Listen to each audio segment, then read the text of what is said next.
Hi friends, இன்றைக்கி என்ன video பார்க்க போகிறீங்கன்னா எம்ப்ராய்டரி ஜரி த்ரெட்டில் எப்படி நம்ம வளையல் பண்ணலான்னு பார்க்கலாம். ஃபுல் வீடியோ பாருங்கள்.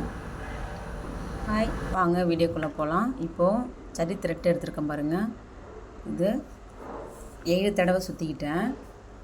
7 தடவை சுற்றிக்கிட்டு கொஞ்சம் ஒரு நிமிஷத்துக்கு முன்னாடியே நம்ம சுற்றி கொஞ்சம் கம்மும் வச்சு காய வைக்கணும். காய வச்ச பிறகு தான் அது அந்த வளையலில், பிளாஸ்டிக் வளையல் எந்த வளையல் இருந்தாலும் அது நம்மளுக்கு ஒட்ட முடியும். நீங்கள் பாருங்கள், அதுலேயும் வளையல்லையும் அதே மாதிரி அந்த பிளாஸ்டிக் ரிங் இருக்குது தெரியுங்களா, அதுலேயும் நான் ஒரு செகண்டுக்கு முன்னாடியே நான் கம்மு வச்சு B1000 இருக்குல்ல, அதுதான் நான் க்ளூ வச்சு ஒட்டி அதை ட்ரை பண்ணிக்கிட்டேன். பண்ணின பிறகு தான் அந்த ஜரி த்ரெட் அதில் நல்லா ஒட்டுது பாருங்கள். இல்லைன்னா ஒட்டாது, எடுத்துகிட்டு வரும். அந்த மாதிரி தான் பண்ணினேன். அடுத்தது 7 தடவை நான் சுற்றி எடுத்துக்கிட்டேன். எடுத்த பிறகு பாருங்கள், நானே வலையில் ரொட்டேட் பண்ணிக்கிட்டே இருக்கணும். ரொட்டேட் பண்ணிக்கிட்டே இருந்தால் தான் அந்த லைன் நம்மளுக்கு கரெக்டாக வரும். இல்லைன்னா முன்ன பின்ன வந்துக்கிட்டே இருக்கும், நம்மளுக்கு கையில் உருட்டும் போட்டோம்னா. அதனால் நம்ம வலையில் அப்படியே ரொட்டேட் பண்ணிக்கிட்டே இருந்தால் நம்மளுக்கு அந்த லைன் நல்லா வரும் பாருங்கள். நீங்கள் பார்த்தாலே, வலையில் பார்த்தாலே தெரியும். அதேமாரி சுற்றிக்கிட்டே வரணும். ஏன்னா அந்த நூல் நம்மளுக்கு ஸ்லிப் த்ரெட்டை சுற்றி நம்ம சுற்றுற மாரி இதை சுற்ற முடியாது. அதுக்கு தான் கரெக்டாக 7 லைன் மட்டும் நூல் எடுத்துக்கிட்டேன் நான். இதே மாதிரியே வளையல் ஃபுல்லாக சுற்றிட்டு வாங்க.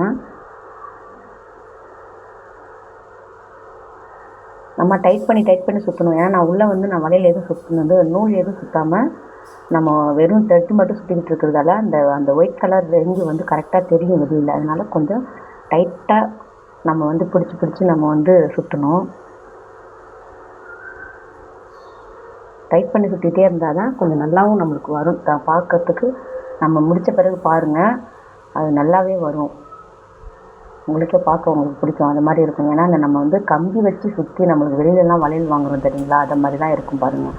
அடுத்தது முடித்த பிறகு கம்மு வச்சு ஒட்டிட்டு நான் கிளிப்பு போட்டு ஒட்டி வச்சுட்டேன். கொஞ்சம் நாள் ஒரு செகண்டாவது அந்த கிளிப் போட்டு ஒட்டி வச்ச பிறகு நல்லா அந்த பிடிச்சி அது எண்டு நூல் இல்லைங்களா, அதனால் அது எடுத்துகிட்டு ஓடியாரும். அதனால் நீங்கள் அப்படி தான் பண்ணணும். பண்ணிவிட்டு இப்போ சில்க் த்ரெட் 40 தடவை சுற்றி எடுத்துருக்குறேன். எடுத்துகிட்டு அதுக்கு மேலே நம்ம 2 சென்டிமீட்டர் எடுத்து நம்ம அதை நல்லா சுற்றணும். அது கொஞ்சம் 1 சென்டிமீட்டருக்கு நம்ம ஹைட் பண்ண போகிறோம். அதனால் நான் சுற்றிட்டு இருக்கேன் பாருங்கள். அது சில்க் த்ரெட் நூல் எடுத்து நல்லா சுற்றிட்டு வாங்க. டைட் பண்ணி பிரேஸ்லெட் மாதிரி நம்ம பண்ண போகிறோம்.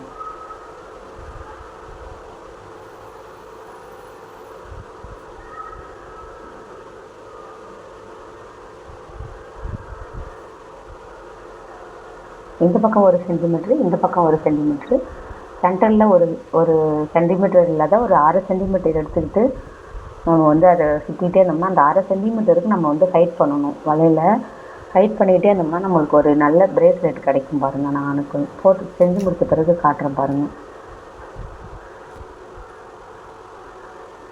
அதுமாதிரி மெஷர்மெண்ட்டு பார்த்துக்கோங்க. அந்த வளையலில் மெஷர்மெண்ட்டு பார்த்துக்கிட்டிங்கன்னா நம்மளுக்கு ஹைட் பண்ணது கொஞ்சம் கரெக்டாக வரும்.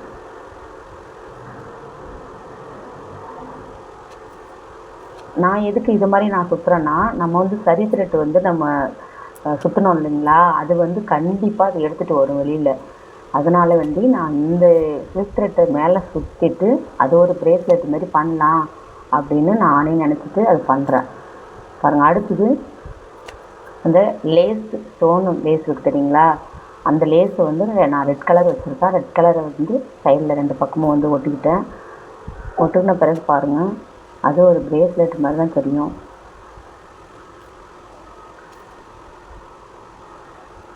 அந்த ஜரியில் க்ளூ ஒட்ட மாட்டேங்குது. அது 10 mm beads, half beads, 6 mm, அடுத்தது 4 mm, இந்த 3 சைஸ் பீஸ் நான் ஒட்டிக்கிறேன்.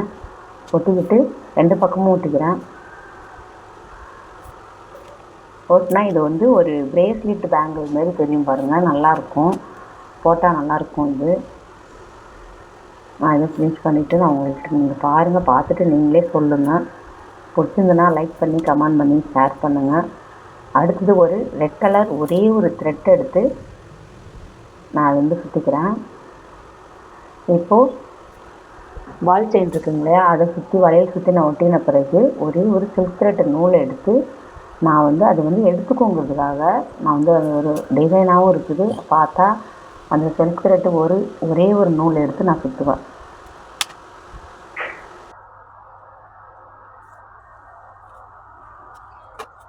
இது வந்து பார்டர் வளையல் மாதிரி, இது ஒரு வளையல் பார்டர் வளையல் மாதிரி இது வச்சுட்டு இதுலேயும் வந்து இந்த பால் செயின் இருக்குது இல்லைங்களா, அதை வந்து நான் ஒட்டி விட்றேன்.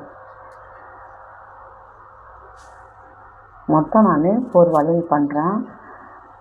அது 4 வளையல் பண்ணாலும் 2 பிரேஸ்லெட் வளையல் தான் பண்ணியிருக்கிறேன். 2 நார்மல் பார்டர் வளையல் மாதிரி. அதுலேயும் நான் இது மாதிரி பால் செயின் எடுத்து நான் ஒட்டிட்டு எல்லாத்துலேயுமே வந்து ஒரு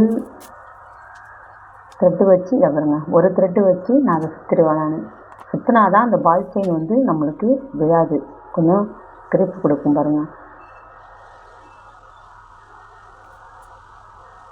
ஒரு 5 செயின் விட்டுட்டு நம்ம சுற்றிட்டு வந்தோம்னா அதுவும் ஒரு டிசைன் தெரியும் பாருங்கள்.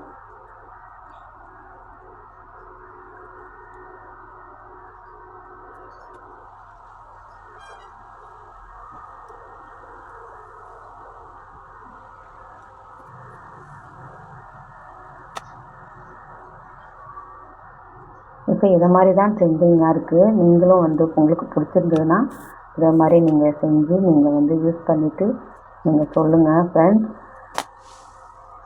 எனக்கு பிடிச்சிருக்கு, உங்களுக்கும் பிடிச்சிருக்கும்னு நினைக்கிறேன். பிடிச்சிருந்தா லைக் பண்ணி ஷேர் பண்ணி கமெண்ட் பண்ணுங்கள்.